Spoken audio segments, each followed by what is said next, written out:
آپ سمجھتے ہیں کہ صرف جھوٹ بولنا گناہ ہے، صرف بد نظری گناہ ہے، صرف زنا اور چوری گناہ ہے، اور آپ یہ نہیں جانتے کہ قرآن کو نہ سمجھنے کی کوشش کرنا یا سمجھنے کی کوشش نہ کرنا یہ ان سارے گناہوں سے بڑا گناہ ہے۔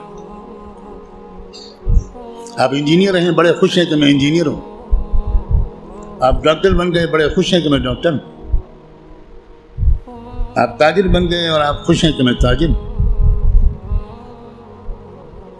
اور آپ کو اس کمی کا احساس تک نہیں ہے کہ میں کتنا بڑا محروم انسان ہوں کہ میں اللہ کے کلام کو جو صرف میرے لیے آیا تھا وہ میں سمجھنے کی کوئی کوشش ہی نہیں کی۔ میں مسلمانوں کی اکثریت، غالب اکثریت، وہ جو 5 وقت کی نماز پڑھتے ہیں وہ بھی، جو روزہ رکھتے ہیں وہ بھی، جو اپنے کو دیندار سمجھتے ہیں وہ بھی،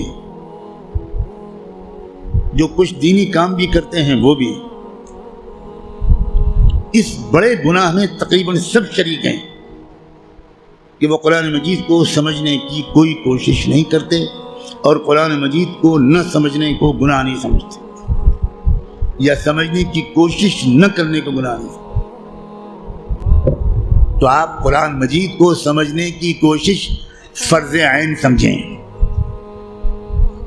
اور قرآن کو اب تک سمجھنے کی کوشش نہ کرنا یہ کبیرہ گناہوں سے بڑا گناہ سمجھیں۔ اور رمضان کا مہینہ جو گناہوں سے توبہ کرنے اور معافی مانگنے کا مہینہ ہے، اس میں سب سے زیادہ اس گناہ سے توبہ کریں۔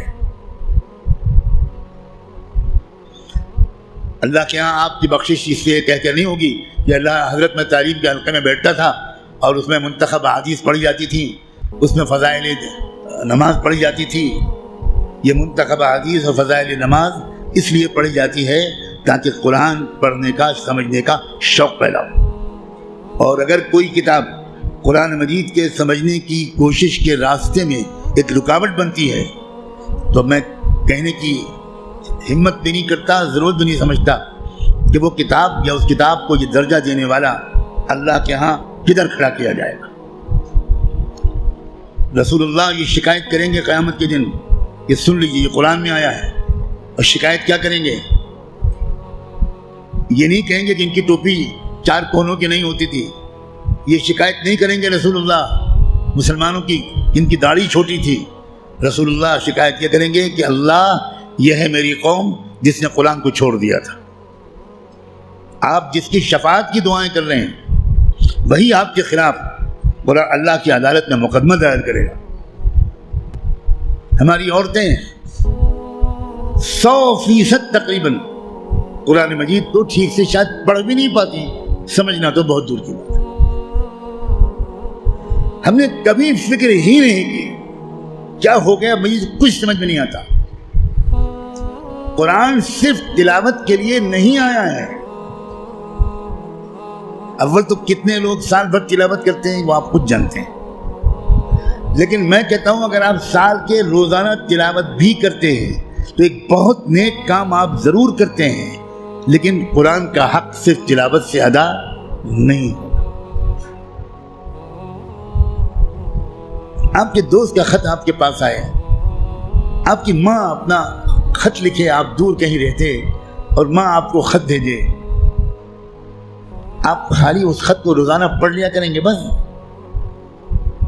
اور دوست یا ماں اگر آپ سے کوئی مطالبہ کرتی ہے تو آپ اس پر عمل نہیں کریں گے؟ یہی سلوک ہم قرآن کے ساتھ کر رہے ہیں۔ قرآن کیا ہے؟ اللہ کے خطوط کا مجموعہ ہے، لیکن ہم کو کچھ خبر نہیں کہ اللہ نے ہم کو خط میں کیا لکھا ہے۔ آپ کا دوست آپ کو خط لکھے اور آپ اس کو سمجھ نہ پائیں، آپ چین سے سوئیں گے؟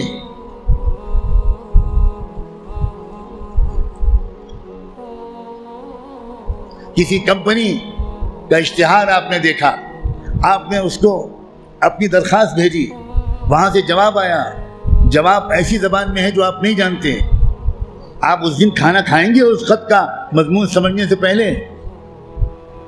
اب دوڑیں گے، بھاگیں گے، پتہ لگائیں گے کہ یہ فرانسیسی زبان میں خط ہے تو میرے شہر میں فرینچ زبان کون جانتا ہے؟ اور آپ اس کی خوشامد کریں گے ذرا اس خط کو پڑھیے اور مجھے بتائیے کہ اس میں کیا لکھا ہے۔ 24 گھنٹے نہیں گزرنے دیں گے آپ، اس سے پہلے اس خط کو سمجھنے کی بھرپور کوشش کر لیں گے، اس کا جواب بھی لکھیں گے۔ لیکن قرآن ہے کہ 60 سال سے آپ کو پکار رہا ہے، اللہ کا خط ہے کہ 70 سال سے آپ کو آپ پاس آ رہا ہے، لیکن آپ نے ایسے کان بند کر رکھے ہیں، ہمیں کوئی دلچسپی نہیں اللہ کے خط سے، اللہ کہتے رہیں ہمیں کوئی دلچسپی نہیں، ہم بہت مشغول ہیں، ہمارے پاس فرصت نہیں ہے، ہم بڑے کامیاب تاجر ہیں، ہم اسٹوڈنٹ ہیں، ہم پروفیسر ہیں، ہم ڈاکٹر ہیں، ہم انجینئر ہیں، ہم پولیٹیکل ایکٹیوسٹ ہیں، ہم جرنلسٹ ہیں، ہم اخبار میں کام کرتے ہیں، ہم کہاں قرآن کا ترجمہ پڑھ پائیں گے؟ بھئی ہمارے پاس کہاں اتنا وقت ہے؟ بھگتنے کا ہر وہ انسان، ہر وہ مرد اور عورت جو قرآن مجید کو سمجھنے کی کوئی کوشش نہیں کرتا اور قرآن کے مطابق اپنے آپ کو ڈھالنے کی کوئی سیریس کوشش نہیں کرتا، خون کے آنسو روئے گا وہ شخص، خون کے آنسو روئے گا۔ ایسا شخص تو جب قرآن کی تلاوت کرتا ہے تو قرآن اس پر لعنت بھیجتا رہتا ہے۔ اب غور تو کریں، رب قارئ للقرآن والقرآن یلعنہ، یہ میرے باپ کی اور پیر کی کہی ہوئی بات نہیں ہے، یہ بات صادق و مصدوق رحمت دو عالم صلی اللہ علیہ وآلہ وسلم نے کہی کہ قرآن بہت سے لوگ پڑھتے ہوتے ہیں اور پڑھنے کے درمیان قرآن اس پر لعنت بھیجتا ہے، اے اللہ یہ مجھ پر یہ پڑھ رہا ہے، اس پر لعنت۔ اب قرآن کی لعنت پر اللہ تعالیٰ قبول نہیں کریں گے؟